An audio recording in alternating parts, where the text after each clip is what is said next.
Kita mengetahui bahwa untuk pusat ini akan ada formasi 54.581, baik yang untuk CPNS 27.291 dan untuk yang P3K sebesar 27.290.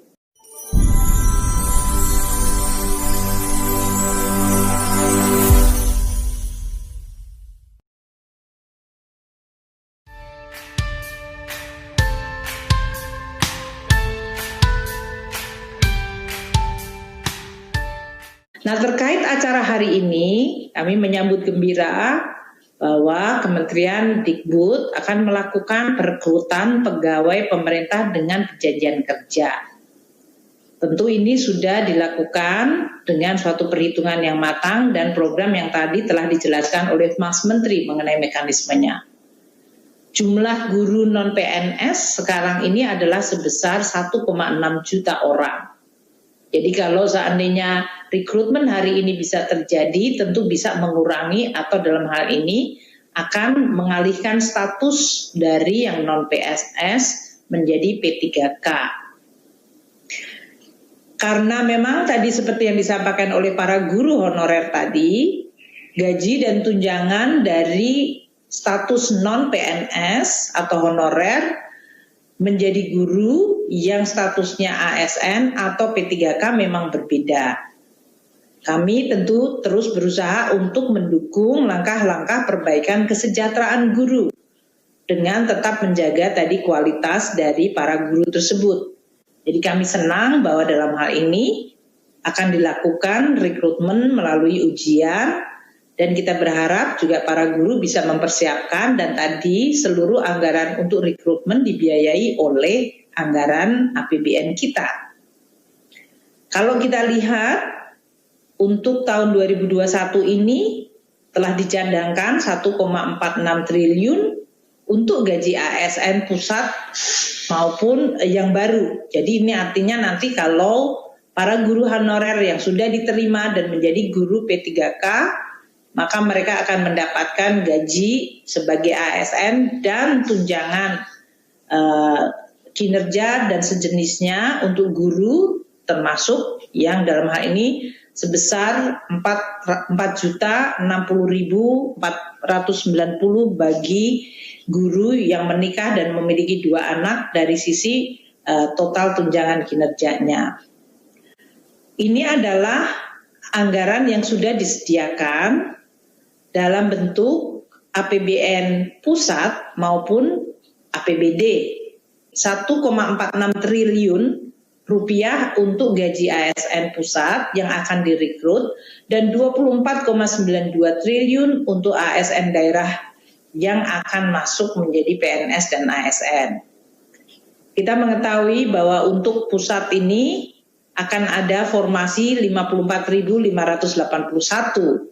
Baik yang untuk CPNS 27.291 dan untuk yang P3K sebesar 27.290. Untuk daerah yang akan lebih besar, dalam hal ini untuk CPNS 119.094 dan untuk P3K tadi yang disampaikan Pak Wapres dan Pak Mendikbud akan ada rekrutmen sampai dengan 1.2.616 orang. Tentu kita berharap para guru yang tadi 1,6 juta yang statusnya sekarang honorer akan bisa melakukan persiapan sehingga bisa diterima dengan kualitas sesuai dengan ujian yang akan ditetapkan.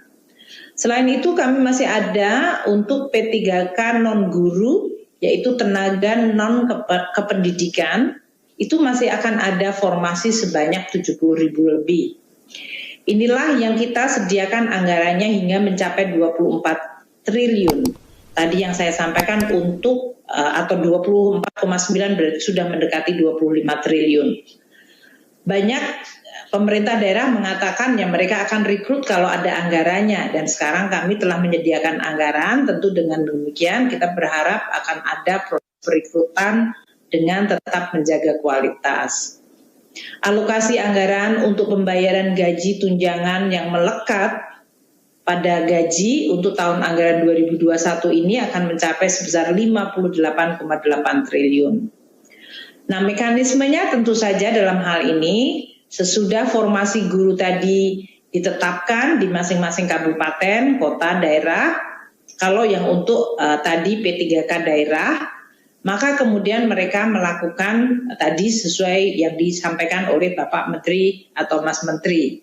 Nanti kalau sudah ditetapkan pengangkatan P3K-nya oleh pemerintah daerah dan registrasinya di Badan Kepegawaian Nasional, sesuai dengan hasil seleksi yang tadi diselenggarakan oleh Kemendikbud dengan Kementerian Pan-RB, maka pembayaran gajinya akan menggunakan jalur APBD, di mana kami akan melakukan transfer melalui transfer umum. Dan penyaluran DAU setiap bulannya dilakukan sesudah pemerintah daerah menyampaikan realisasi belanja pegawainya. Jadi dalam hal ini Kementerian Keuangan akan terus mengikuti proses ini, berapa yang nanti akan mengikuti ujian, berapa yang kemudian betul-betul direkrut, berapa yang kemudian mendapatkan pengangkatan oleh pemerintah daerah dan ditetapkan atau diregistrasi di BKN, dan dengan basis itu kemudian akan dilakukan transfer umum sehingga kemudian pemerintah daerah bisa membayar melalui dana transfer umum yang ditetapkan. Kami sangat menyadari bahwa kualitas guru adalah sangat-sangat penting dalam meningkatkan kualitas pendidikan dan sangat mendukung apa yang disampaikan dan merupakan tekad dari Kementerian Pendidikan Kebudayaan untuk terus melakukan reformasi kegiatan pendidikan di Indonesia agar makin meningkat kualitasnya. Saya selalu teringat bahwa teachers affect eternity, no one can tell where their influence stop. Artinya pengaruh guru itu hampir selamanya dan nggak pernah bisa diketahui kapan berhentinya. Banyak kalau Bapak dan Ibu sekalian dengar orang yang sukses nanti mengatakan saya teringat kepada guru saya yang inspiratif dan itu selalu diingat sampai sepanjang hayatnya. Jadi profesi guru adalah profesi yang luar biasa penting. Saya berharap langkah-langkah ini akan bisa memberikan tidak hanya sekedar harapan, tapi juga tekad dari seluruh para tenaga pendidik, para guru, untuk terus mencintai, berdedikasi, dan memberikan yang terbaik untuk para siswanya. Demikian yang bisa saya sampaikan. Terima kasih. Wassalamualaikum warahmatullahi wabarakatuh.